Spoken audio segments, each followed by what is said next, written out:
bagaimana kabarnya? Mudah-mudahan baik dan sehat selalu ya. Kali ini kita akan membahas materi kelas 7 semester 2, lapisan bumi, bagian 1, yaitu atmosfer. Semuanya pasti udah tahu bahwa kita hidup di planet yang bernama bumi. Bumi dapat dihuni makhluk hidup karena mempunyai syarat-syarat kehidupan yang dibutuhkan oleh makhluk hidup, seperti tanah, air, udara, dan tanaman-tanaman. Terdapat 3 komponen utama yang terdapat di bumi. Ketiga komponen tersebut saling melengkapi satu sama lain. Jika tidak ada salah satu dari komponen tersebut, maka kehidupan organisme akan terganggu. Apa saja 3 komponen tersebut? Yang pertama ada atmosfer atau lapisan udara. Yang kedua ada litosfer yang terdiri dari padatan atau tanah, dan yang terakhir adalah hidrosfer yang terdiri dari air atau perairan. 3 komponen tersebut sama-sama dibutuhkan organisme untuk hidup. Nah, yang pertama kita akan bahas adalah lapisan atmosfer. Lapisan atmosfer adalah lapisan udara yang menyelimuti bumi.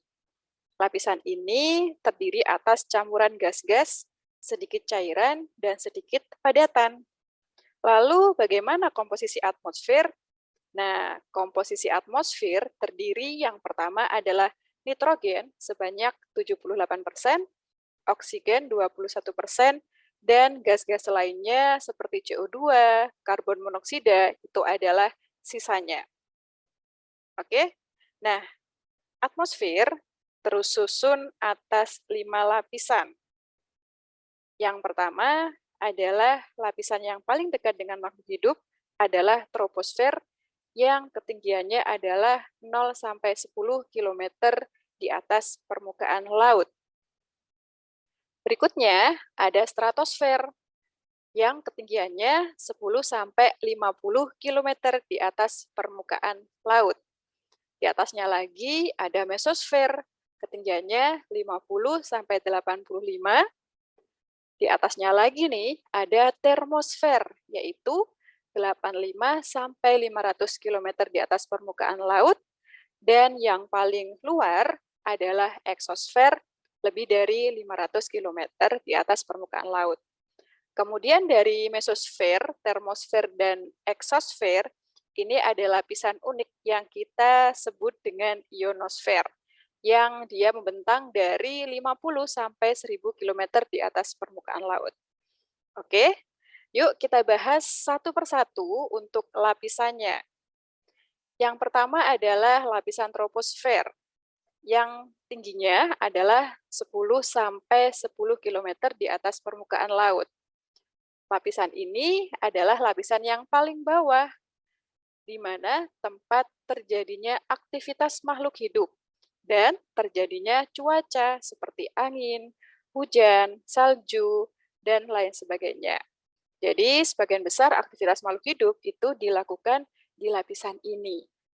Oke, dan untuk suhunya makin ke atas, dia suhunya makin rendah. Oke, lapisan yang berikutnya adalah stratosfer yang tingginya adalah 10-50 km di atas permukaan laut. Di sini terdapat sedikit awan dan tidak ada gejala cuaca. Dan di sini itu adalah tempat pesawat melintas. Jadi, biasanya pesawat yang besar atau jet, mereka memilih terbang di atas 10 km hingga mencapai stratosfer. Tujuannya apa? Agar tidak terganggu oleh gejala cuaca, terutama hujan dan petir. Oke, jadi pesawat biar nggak berbahaya, biar aman, tentu akan menghindari awan yang membawa hujan, petir, ataupun badai. Jadi mereka terbang sampai di atas awan. Kemudian di lapisan ini ada lapisan ozon atau O3 yang berfungsi untuk menyerap sinar UV. Jadi sinar UV dari matahari 99% diserap oleh ozon dan hanya 1% yang sampai di bumi. Ya, baik. UV ini akan masuk seluruhnya jika tidak ada ozon, sehingga akan membahayakan makhluk hidup, bisa-bisa makhluk hidup bisa punah. Oke, Oke, kita lanjut ke lapisan berikutnya, yaitu lapisan mesosfer yang tingginya 50 sampai 85 km di atas permukaan laut.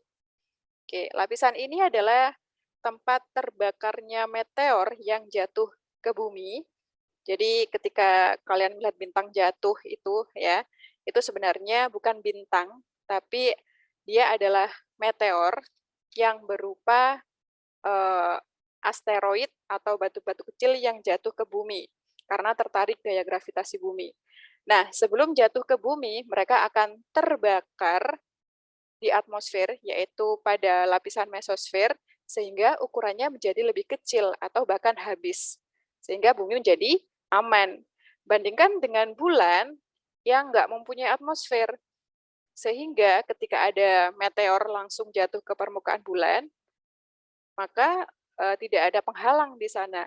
Jadi kalau kita perhatikan, permukaannya bulan itu banyak kawahnya, yaitu hasil dari jatuhnya meteor tadi. Oke, jadi di sini mesosfer itu adalah berfungsi untuk melindungi benda angkasa yang jatuh menuju permukaan bumi. Oke, selanjutnya ada lapisan termosfer.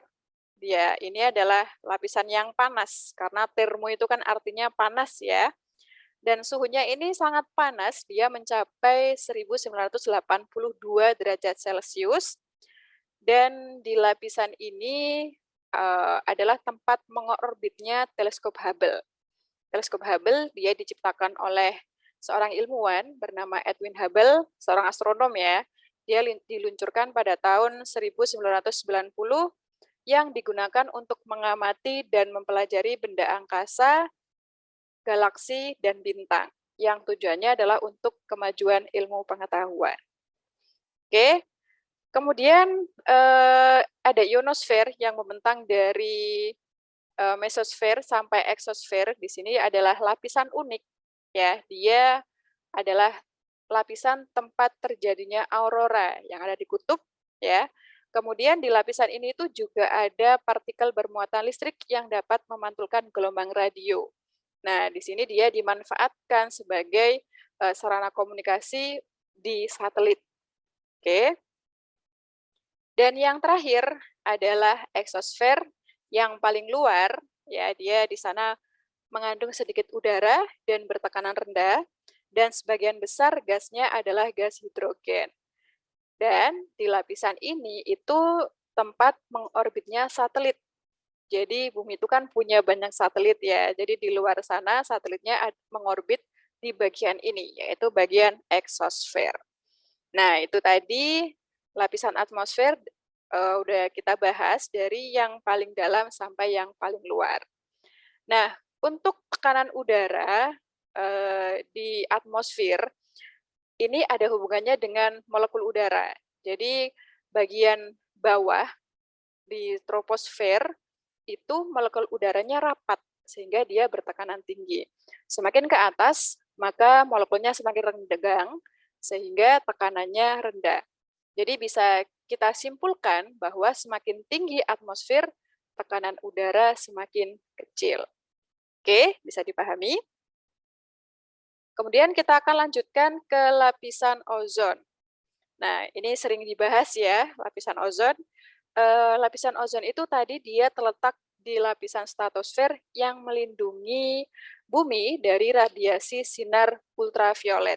Jadi kalau kita perhatikan yang warna biru ini adalah lapisan ozon. Lapisan ozon dia punya rumus kimia O3. Kalau oksigen kan O2 ya. Jadi lapisan ozon akan menyerap sinar UV yang menyebabkan kanker kulit dan bahaya lainnya. Nah, lapisan ozon ini akan pecah ketika dia bersinggungan dengan atom klorin yang berasal dari gas CFC yang terdapat banyak pada AC, lemari es, atau yang lainnya. Sehingga ketika molekul O3 bergandengan dengan C akan membentuk klorin, dan O3-nya akan menghasilkan oksigen. Jadi ozonnya dia hilang. Nah, peristiwa ini itu akan menyebabkan lapisan ozon yang ada di bumi itu menjadi berlubang. Nah, ini foto dari tahun ke tahun ya, penampakan lapisan ozon. Dari yang dulunya dia nggak bolong, sekarang dia lebih bolong misalnya seperti ini. Ya, jadi ini diakibatkan karena pemakaian zat CFC yang ada di AC, lemari es, dan semprotan aerosol. Jadi kita sebagai penghuni makhluk hidup yang baik, setidaknya menjaga lapisan ozon agar tidak bolong dengan mengurangi zat-zat CFC. Jadi mengurangi pemakaian AC dan semprotan-semprotan aerosol. Oke, sudah paham? Oke, jadi itu tadi untuk pembahasan lapisan atmosfer dan beberapa menyinggung tentang lapisan ozon. Oke, semoga bermanfaat. Berarti kita cukupkan hari ini. Selamat belajar dan sampai jumpa.